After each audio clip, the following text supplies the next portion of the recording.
Hello, everyone, and welcome back to another episode of The Real Podcasters. This is a weekly podcast where we discuss all things movies, TV shows, video games, and a bunch of other things in no particular order. My name is Regan, and I'm joined once again by my... which insult do I use this week? How about I just go with, I'm joined once again by my beloved co-host. It's Dan. Well, I'm not going to be nice, so you just wasted that. Hello, you shambling carcass. Right. Okay, I'm absolutely sick of this level of insults from you. They are so not very funny anymore. They're just insulting. Thank you very much for tuning into this week's episode. We really do appreciate it. We did say last week that we were going to discuss Zack Snyder's first film, Dawn of the Dead, from 2004. And I said that in the episode. And it's in the actual episode. Yeah, you did. We're not talking about the Zack Snyder one because it got to the point where I was flicking through my streaming services. I did say Dawn of the Dead. I think I bought it a couple of years ago during COVID. And I thought, you know what? I'm going to have nothing to say on this beyond it's fine. So I thought, I'm going to be nice to Dan. I'm going to indulge him with possibly the greatest zombie movie of all time for a lot of people. George A. Romero's Dawn of the Dead from 1978. The reason I picked that one is because I really don't like Night of the Living Dead, and I don't want to subject Dan to that level of just snobbery, quite frankly, and especially after the Halo Infinite debacle of last year, I'm not prepared for that. Is that what we're calling it, a debacle? Yeah.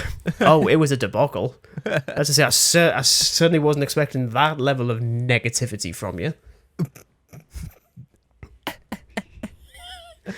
Oh yeah, Cold sweats, so it was cold kind sweats, of like, it's fine. you know, Night of the Living Dead for you, but it was sort of the two combined, so you've got Night of Halo Infinite, which was technically Night of true, Halo seeing Infinite. as how we recorded it on a night. Halo Infinite. Infinite. There we go. I mean, technically, this choosing George A. Romero's Dawn of the Dead is actually quite a happy accident, considering that technically the US got this movie in 1979, so arguably it is actually a nice anniversary year for that, as opposed to 1978, where it's just a number, you know, just not like a fancy number or anything, just a number. But I've held off on watching this particular film for a while, again, mostly down to my general dislike of the Night of the Living Dead one, and because, zombie movies for me, I can remember talking about it on Graveyard Chit Chat with you. I'm sure that was an entire episode dedicated to zombie movies, and that's like a subgenre that I've always struggled with. Yeah, I remember you saying that ever since watching Night of the Living Dead, you've sort of been very pick and choosy, and you've really kind of chosen not to watch them until quite recently. Yeah, I mean, it was going to be the anniversary for the Snyder one, so I thought, I remember not minding that one. Plus, Snyder's a filmmaker. I was about to say a good filmmaker. Snyder's a filmmaker. Snyder makes movies. I'm pretty sure he does. So I figured, yeah, you know what, let's go with Dawn of the Dead. But also because I know there's plenty for you to discuss as well, because, let's face it, anything George A. Romero, you kind of just worship at, I feel like. Yeah, I mean, that is definitely the way to say it. Oh, okay, phew, then excellent, then. It isn't just like, I mean, like, they're alright. It's alright. So, in terms of Dawn of the Dead 1978, would you like to give us a brief synopsis as to what this film is? I can indeed, considering I watched it around 4 hours ago, I'm going to say. Rewatched it about 4 brilliant! hours ago. I'm still going to cock it up. Let's be real. Well, I expect nothing less. Oh wow, the faith has been restored. What faith? Oh yeah, what friggin' faith. No, you basically have the world comes to a standstill and people start eating each other, and it comes down to, well, it's got to be cannibals. It's not cannibals. Cannibals eat one another. Zombies only eat the living. So it turns out there is a zombie apocalypse that has stricken the United States, and it's up to a band of survivors holed out in a mall to survive, essentially. And there you go. Very well done, Dan. Very, very professional there. Brief. Very brief. Unsurprisingly, I don't love this movie nearly as much as you do. I'm very well aware that you've given us a super high rating. I have actually upped my rating the more I've thought about it and the more I've written about it, so you don't have to have aneurysm mid episodes with us saying this originally I gave this a 3 out of 5. That being it's good. I liked the movie. But the more I've thought about it, it has gone up to a 4. I do actually genuinely really like it. See, I just think it comes down to the fact you don't want to just stab me in the back again like you have with other horror films that we've talked about. Dan, you live 25 minutes away. I haven't got the time to come around and stab Dead. you. I was thinking more like Halloween Ends, to be honest. I don't like that film. How many times do I have to reiterate that? And I don't mind it. Actually, no, because that means you're just going to come and stab me instead. Bugger. Anyway, we'll stop threatening to stab each other. That's probably a good idea. Don't. Yeah, so as I say, I watched this for the first time this week. As I say, I haven't originally planned to watch the other one. The question is... Oh, okay. What version did you watch? Well. Because Isn't there like 403 different versions of this? No, there's Don't 3. say there's 2. Oh, okay, there's 3. That's ever so slight. Like, that is better. That is just stupidly... Isn't there like 403 No. Might be. I mean, like, I've got no idea. You No, I'm pretty certain turd. I watched the version that's streaming on Shudder, so I assume that's just the regular version. But also because I know that the regular version, the poster's tinted red, and the Dario Argento version's tinted green. So I'm guessing the third cut is tinted purple. Yeah, it's just like rainbow tints, you know, just to break up which version is which, you know. So you got the purple cut, you got the blue cut, you got the green cut, you've got the yellow cut. Then you've just got the rainbow cut. So it's just everything, everything everywhere, everything all at once. Joke there. No, I'm pretty sure it was just a regular version. I mean, when I've done my little research on it, I've taken the impression that the Argento version is a little bit more sanitized than the that's Romero the version I rewatched today, the Argento version. Oh, okay. Which is slightly shorter because a lot of the satirical side of it is being cut, so it's just more focused on horror and action rather than all 3 subgenres in the film. Because clearly the Italians can't take any form of subtlety or themes or anything. Well, I mean, you know, I'd kind of wouldn't really expect Dario Argento to like sit and edit a film and have comedy elements in it, considering most of his films are just bleaker than the darkest pit of hell. Except for Cannibal Holocaust, which is just scary. Yes. No, so the Argento cut is slightly shorter. A lot of the comedic moments within the Dawn of the Dead theatrical are cut, and it's just... I think there's actually a few moments where there's extended like gore scenes because Dario Argento was just an absolute gore hound. If you haven't seen any of his films are very gory. So, I mean, I couldn't really tell much difference. There was definitely some I thought, I don't remember seeing that in the theatrical. See, because I mean, watching the theatrical one, I've got no idea going in what's like. All I know is that there's a shopping mall. That was it. All I know is there's a shopping mall. Well, yeah, but that is because I watched the Snyder one first a couple of years ago. Yeah, I will say that I actually watched the Snyder version well before I watched the original, which is heresy, but, you know. Well, to be honest, I mean, even looking at it, it's like he uses the shopping mall more as just a setting, and that's it. At least with George A. Romero, he's got a little bit more to say with it. But also, actually, having this set in a shopping mall is actually really clever for both the zombies and the survivors, so I actually really enjoy that. But I'm fairly certain, I mean, this is just coming from my opinion, but I'm fairly certain it inspired the video game franchise Dead Rising.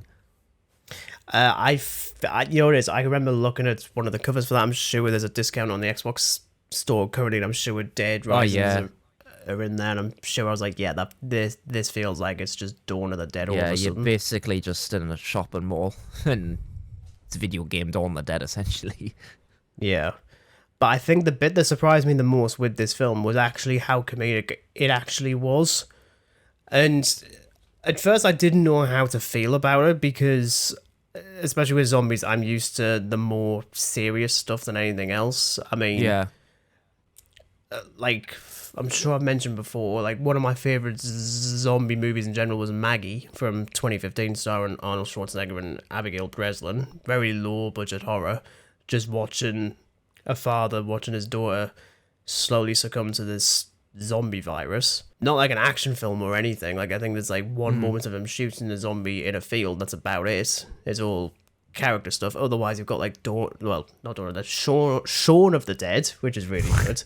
And I suppose technically the best zombie movie of all time, I think you'll also agree, Dan, and you don't know, kill you, is Scooby-Doo on Zombie Island. I mean, yeah, it is great. I wouldn't say it's the best zombie movie ever, though. Right. Oh, the face. Oh yeah, it's a face, all right, Dan. But yeah, I mean, the comedy was quite surprising for me, and I'm still a bit iffy on the zombie makeup effects and stuff, but we'll get to that a bit later on. The bit I do want to ask you though, do you kind of hate the lead characters who are surviving? Do you think they're generally bad people? See, that's a tough one. I mean, yeah, some of them are a bit freaking annoying, but I'm just like, it's kind of like human to an extent. Like, you're in this whole new environment. You've got things trying to eat you. I think you're gonna act a bit differently. You're not gonna just act as if everything's all dandy and things. And yeah, there are. But then again, I think that's with every like zombie film. There's always like a couple of characters who you just think, oh, for God's sake, will you just get eaten? Please. Well, that's the thing as well with something like Dawn of the Dead, and this is it. This isn't even like, I'm not even using this as a negative. I actually appreciate the fact that the ones that are surviving are the ones that you're not really supposed to root for. Like, there's an entire sequence of them, Yeah, like, they're just in like the middle. people. They're not like, there's nothing anything special about them. It's not like they're immune to it or anything like that. They're just people trying to survive. Well, yeah, because I mean, why should it always be the nice ones who survive? A lot of the time, the nice ones are the ones that are going to get got. And I kind of appreciate the fact that, I mean, it works as well for the kind of story that George Romero's talking about. I mean, let's face it, it's not exactly breaking news to tell that this zombie movie is mostly focusing on Consumerism and commercialism, yeah. Yeah, but that's also a smart idea, because let's face it, when you have, for example, the zombies will revert to their basic instincts. And and for a lot of people, what's their basic instinct? Go and get stuff. Just go to a place where you can get the stuff that you want. In this case, it's a shopping mall. So it makes sense that the humans would go there because what they need to survive is all there. The zombies are going there because that's just something in the back of their mind. It's like, Gotta wonder what I'd be doing if I was like a Dawn of the Dead zombie. Like, would I be more focused on trying to play the guitar, or would it be the console? Huh. I'm thinking more like punk gig, to be honest. Just going, go into like a random pub, hoping there's like a gig on, and there's just nothing because everyone else is hiding, and you're just like, me just trying to like drink, and I end up spilling half the glass and just breaking my own arm doing it. In general, I like the way that he approaches the zombies here. Especially because, I mean, when I've been researching it, and Romero was saying, like, the reason he took 10 years before he decided to go back to the zombie genre is because he didn't want to be typecast, and because he wanted to actually do something that was legitimately interesting. So I can give him that sort of credit, because this is really the most unique zombie movie I've seen in a very long time. Because it's a very the zombies difficult actually genre to write for, I think, because it's how do you not repeat. But then again, that's just horror in general. I mean, possession films as well. It's how many times can you do one thing without it becoming the same thing?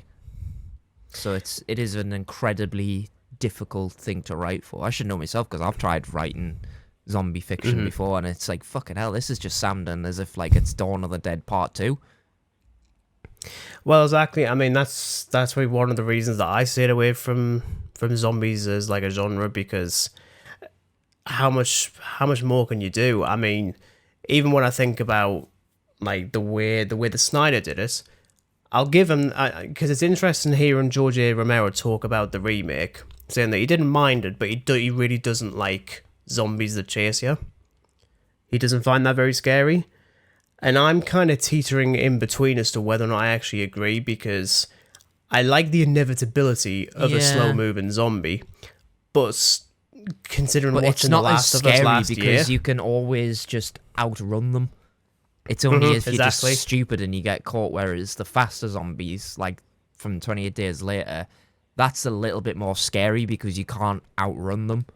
So that's why I think I actually like the remake of it, and I actually really like the remake. I think it's Zack Snyder's best film he's ever done, which isn't exactly a hot take, let's be honest. Well, I think it's also the fact that's literally from he's been making movies for 20 years, and it's his first film that's actually good. Well, I mean, like he's done. He's done. Oh Christ, I'm not. I should say, actually, I do now have the DVD for 28 Days Later, seeing as you can't get it anywhere else. Yeah. I had to buy a DVD. Oh, Dan. you've had to lower your standards, haven't you? I really have. The standard is now 480p, not full HD or 4K. You've really stepped low, haven't you? £1.50 it cost me. But no, I think, I mean, zombies chasing you, I do actually find it a little bit freaky. But also, I mean, even looking further on to what Snyder did with Army of the Dead, which I'm not big on, to be honest. I mean, for one, it's 2.5 hours long. That's disgusting. Does not need to be. But I like that there's a hierarchy of zombies in that. It's like, yeah, humans have their version of a hierarchy, so of course a zombie would probably have that as well. It's sort of similar, but Romero did another zombie film called Land of the Dead where it was more focused on the zombies for once, and they're like they're becoming clever essentially. It's a bit like Army of the Dead, where they have like hierarchies and things like that, and they use things to get whatever they want and all that. I mean, which year did Land of the Dead come out in? Because I'm going to say something here. Oh, it was actually 2005. When they rebooted Planet of the Apes recently, when it focuses on the apes as they get cleverer, they just ripped off Land of the Dead. That's not a thing I ever expected to see. No. Which is better, the monkey one or the zombie one? Or the walking cadavers that use tools to just break into buildings. That is literally both of those films. Oh, wow. I wasn't expecting that. Okay, that is literally Planet of the Apes. Interesting. Okay. Anyway, we'll go back to the one we're actually talking about. Well, actually, before we get onto zombies, we'll talk about the humans again. I'd probably say the strongest character in this is probably Peter. At least he's the most level-headed out of all four of them. Although, I will say this, because we will get into our favourite moments, but I think one of my favourite characters now, and that's just from a single scene with her, and that is with Fran. Because for most of the film, she's just sort of like left in the background because that's what everyone else is doing.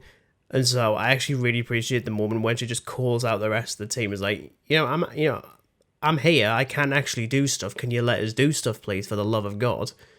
And yeah, it seems to be. I mean, obviously this was one of the,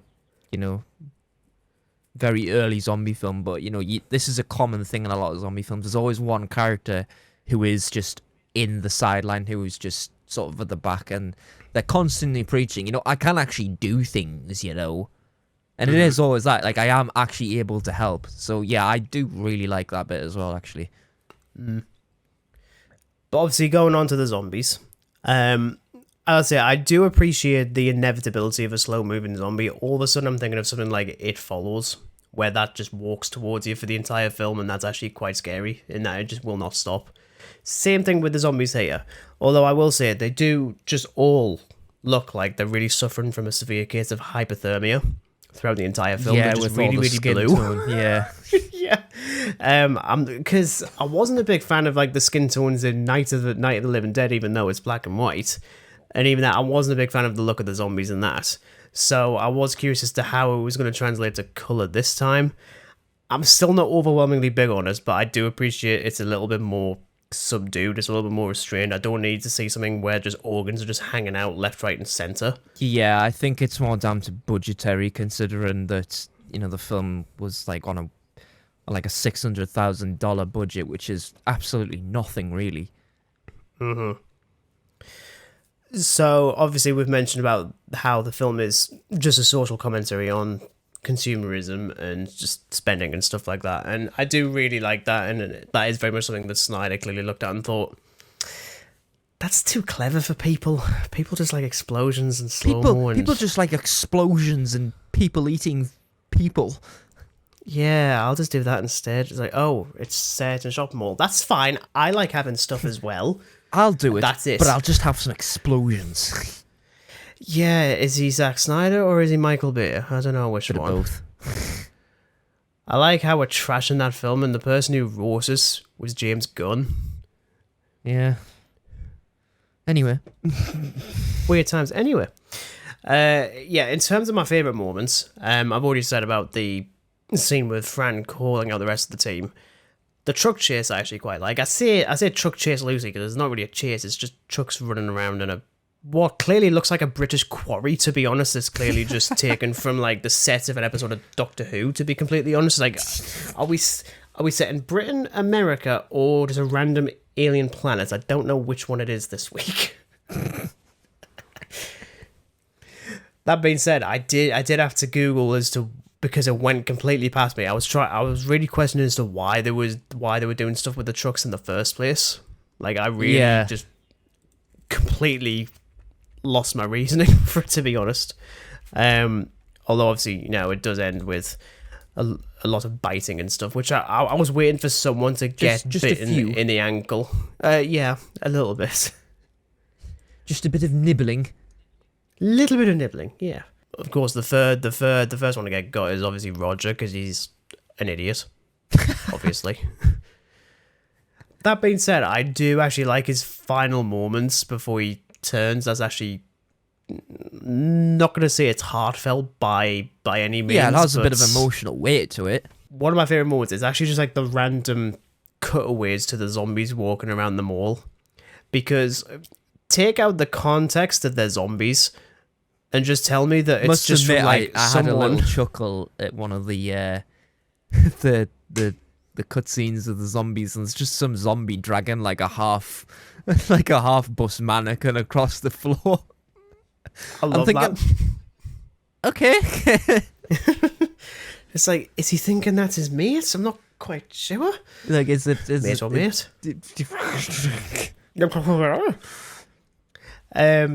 I think like the last bit I quite like is when Steven turns into a zombie, because I appreciate the fact that it is told to us that the zombies are reverting to their basic needs, much like a human would. So of course they go to a shopping mall because that's where all their needs are.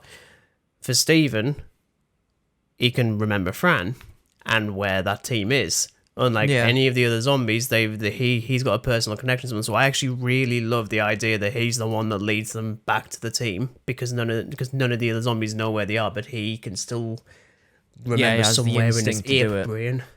Yeah, somewhere I think in his that's actually brain. Yeah. But I do really like that kind of inclusion. What about you? What's your favourite moments? I think definitely the thing with Flyboy, as he's nicknamed in the film, and he's been zombified. Very memorable. And yeah, you do click on, they're like, oh, they're reverting back to their basic instincts. Oh, we're in trouble, because he's just going to lead them right back to the survivors, isn't he? Yeah.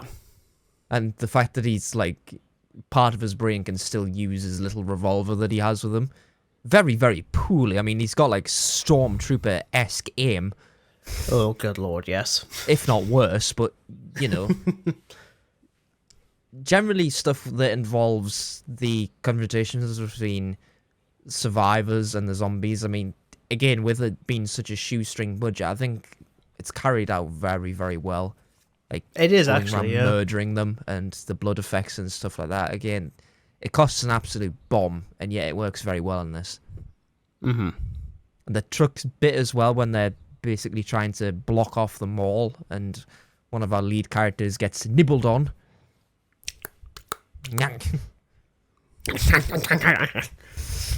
But yeah, there's Said the zombie. I suppose you could say just the entirety of the film, but then that's just very poor commentary, isn't it? Yeah. But I'd probably say the end bit as well, when the bikers rock up and it just turns into chaos. It's like meals on wheels. Like, it pretty much is. Yeah, it is.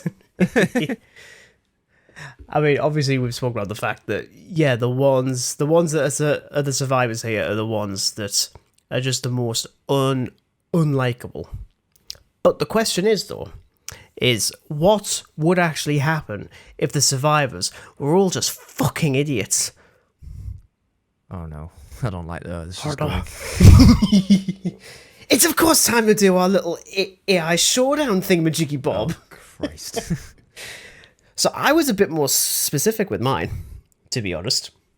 I can't really remember too much about mine. I just know that it's feckin' ridiculous. Okay.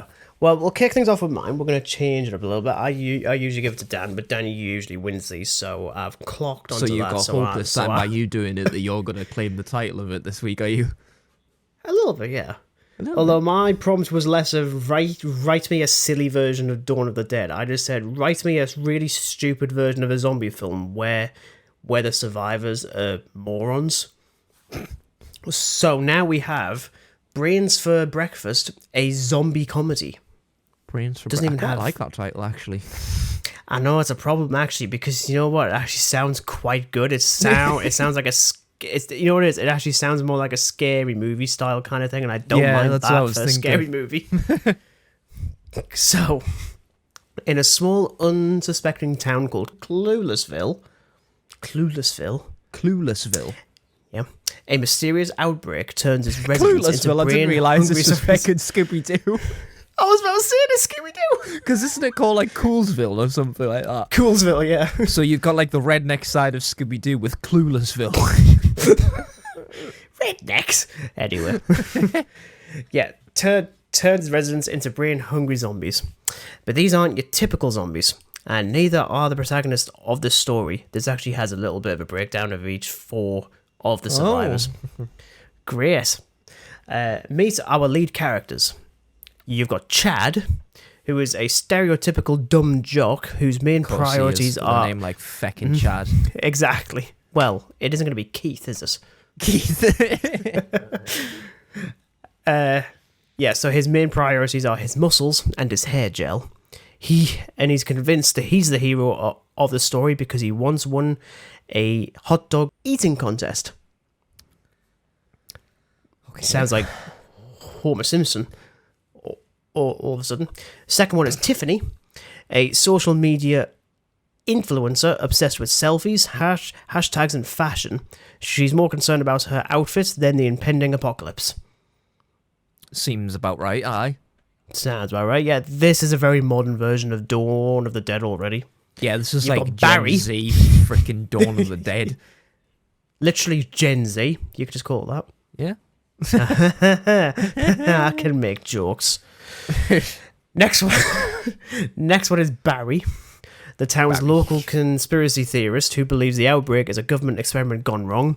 He's armed with an arsenal of tinfoil hats and a knack for wildly inaccurate predictions, so he's probably a flat earther, as it turns out. Probably. We're doomed. And 4 is Brittany, a ditzy cheerleader whose only skill is cheerleading. Most like it's not even ragtag, it's just idiotic Rags. Rags and tags. Rags and tags, aye. Yeah. The movie begins with Chad flexing in front of a mirror, oblivious to the chaos outside his window. Sounds about right. You know what, I can just like see I can see it, that's the problem, because I've seen films with too many characters like him in it, and like he's always just one of the first to go, like it's like, look out behind you. It's like, oh, hold on, I gotta style my hair, baby. I mean, that accent that you use, I can picture that for Chad.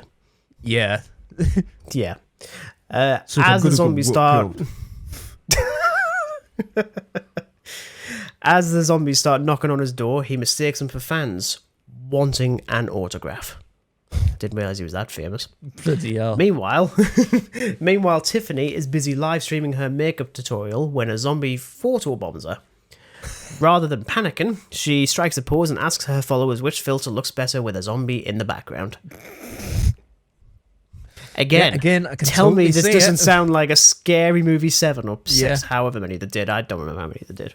Barry, convinced that the government is behind the outbreak, frantically tries to hack into the Pentagon's database using his outdated PC. Instead, he accidentally orders 100 crates of expired canned goods from Amazon. Okay, well, how he on earth are they going to end up getting to him? Because Well, exactly. this was part of the conspiracy. Yeah. Brittany, armed with her pom-poms, attempts to cheer her way through the zombie horde. She soon realises that her cheers are actually attracting the zombies, leading to a comical chase through the town's field. As the group bumbles through one misadventure after another, they inadvertently stumble upon the cure for the zombie virus. A bottle of expired ranch dressing, which Barry insists is the key to everything. Of course, it's Barry I was that going to does that. say, like, when you mentioned the cure, I'm Bloody like, what Barry. on earth are those guys going to do? They're just going to play depressing music. Yeah. In a climactic showdown at the town's abandoned mall, finally, call back to a better film, our heroes face off against the zombie horde, armed only with their wits, brackets or lack thereof, and a bottle of ranch dressing. Through a series of slapstick antics and lucky accidents, they manage to save the day and restore peace to Cluelessville. As the credits roll, Chad flexes one last time for the camera, Tiffany snaps a selfie with the defeated zombies, Barry updates his conspiracy blog with the truth about the ranch dressing cure, and Brittany leads a cheer for their unlikely victory. Finn. Jesus.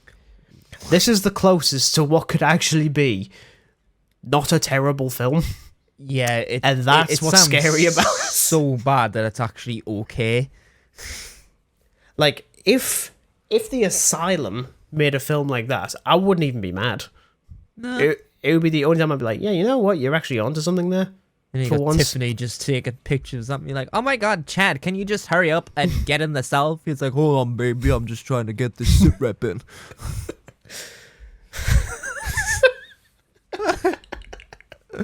Hold on, I'm just trying to comb my biceps. And it just cuts to a wide, and he's actually just bench pressing another zombie. Yeah. He's just using the zombie limbs as weights. And they're just getting lighter and lighter because more and more limbs are falling off. I mean, I am curious as to yours now, Dan. Mine, yours as you stupid see, as- yours at least makes some sense. Mine is just ludicrous. So we'll kick off with Dawn of the Undead Fishman. Here we go with the food again. It's been a while since we had food, isn't it? In a world ravaged by overfishing, humanity thought they had won the battle for supremacy over the oceans, but they were wrong. ... Dead wrong. Set in the sprawling fishing supply warehouse, once busting with activity, now eerily silent, the sequel to Dawn of the Dead unfolds. Instead of zombies, it's undead fish that roam the Isle seeking revenge on humanity for their exploitation. What? As survivors barricade themselves inside the warehouse, they quickly realise that the creatures they're up against aren't your typical aquatic life. These undead fish are not only terrifyingly resilient, but also savagely intelligent, employing tactics learned from years of observing human behaviour. Led by a monstrous mutated great white shark, dubbed the Leviathan, the undead fish launch a relentless assault on the survivors, using their razor-sharp teeth and fins as weapons. With each attack, they send a chilling message to humanity. The oceans will no longer be plundered without consequence. As tensions rise so generic. and supplies dwindle, the survivors must band together to find a way to escape the warehouse-turned battlefield. Along the way, they encounter a ragtag group of eccentric fishermen who have somehow managed to survive the apocalypse by embracing their love of the sea. With the fate of humanity hanging in the balance, the survivors and fishermen must navigate the treacherous waters, both literal and metaphorical, to outsmart their aquatic adversaries and reclaim their place at the top of the food chain.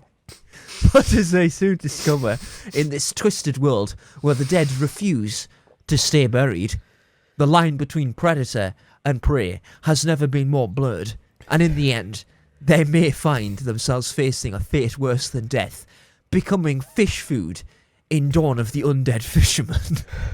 Fuck's sake. Credits roll, the end. Jesus wept. Bloody Leviathan. Jesus. Why can I have picked, like, if you go back to the bit where they're using their fins as, like, weapons, I just picture Meek from, like, Thor Ragnarok with the knife hands. I'm exactly thinking of Meek. See, you're thinking of Meek. I'm thinking of something from, like, an old episode of Power Rangers. It's just actually Korg that's one of survivors. Oh, great. It's bloody Australia. Well, it's a New Zealand accent, but there we go. It's the New Zealanders that win. Joy. Hey, bro, my name is Korg. I'm surviving the zombie apocalypse. I've got knife for hands. It was about as impeccable as the other impressions that we do every week that I'm not going to reference because we're not doing that. No, don't make them come out, please. Spooky.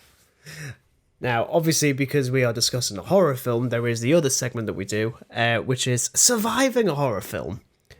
Now, this one's actually a little bit more difficult because despite the fact that the characters in Dawn of the Dead are generally unlikable, they're actually quite smart because the way that I survive is literally the way that they survive, and that, yeah, I would also go to a shopping centre and just barricade that.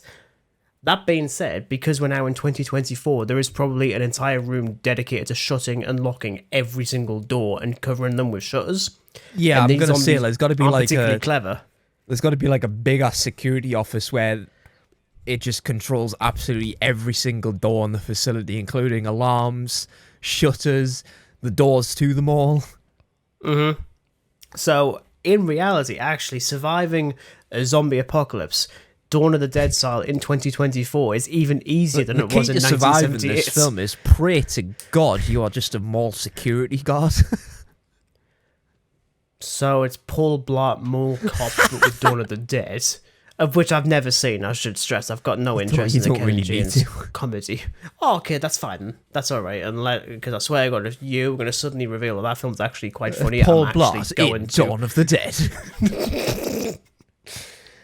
It's about as ludicrous as a film featuring Kevin James as the President of the United States. Oh, wait, there is one of that. It's called Pixels. Good Lord. So, yeah, I can't say much more about surviving Dawn of the Dead beyond just me doing being the what zombie the humans fanatic, do. I have thought about this far too much. All right, then. Go on. Well, if you had the choice of going into a mall, right, it is going to get plundered by other people. It makes sense. It's a mall. Mm-hmm. You know, whether they're looking for guns or whatnot, you're going to run into survivors eventually. So the safest thing to do is just make it look as if it's just uninhabitable.